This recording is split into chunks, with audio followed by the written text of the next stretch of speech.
നമസ്കാരം, മീഡിയ ഗ്രാമത്തിലേക്ക് സ്വാഗതം. ഭാരത് ജോഡോ യാത്ര ഇന്ത്യയെ ഒന്നാകെ ഇളക്കിമറിച്ചുകൊണ്ടാണ് മുന്നോട്ട് പോകുന്നത്.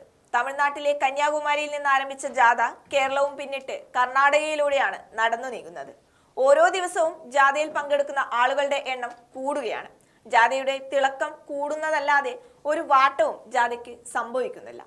കേരള അതിർത്തി കടന്നാൽ ജാഥയ്ക്ക് ആള് കുറയുമെന്ന കണക്കുകൂട്ടൽ പാളിയതിന്റെ വെപ്രാളത്തിലാണ് BJP നേതൃത്വം. അതുകൊണ്ട് തന്നെ ജാഥയെ പൊളിക്കാൻ തന്നാലാവും വിധം ശ്രമിക്കുകയാണ് BJP നേതാക്കൾ.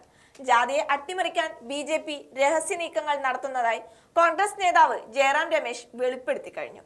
ജാഥയിൽ ആളുകൾ കൂടുന്നതിൽ ഹാലിളകിയാണ് BJP അട്ടിമറിക്കാൻ കൂട്ടുനിൽക്കുന്നതെന്ന് നേരത്തെ പല നേതാക്കളും പറഞ്ഞു വെച്ചിരുന്നു.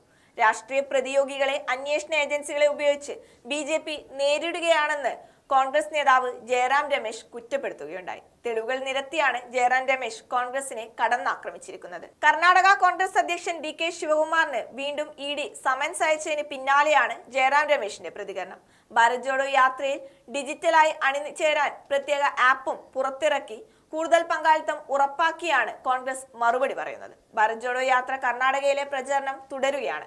മൈസൂരിൽ കോരിച്ചൊരിയുന്ന മഴയിൽ ഭാരത് ജോഡോ യാത്ര നയിക്കുന്ന കോൺഗ്രസ് നേതാവ് രാഹുൽ ഗാന്ധിയുടെ ദൃശ്യങ്ങളടങ്ങിയ വീഡിയോയ്ക്ക് വലിയ പ്രചാരമാണ് ലഭിച്ചുകൊണ്ടിരിക്കുന്നത്.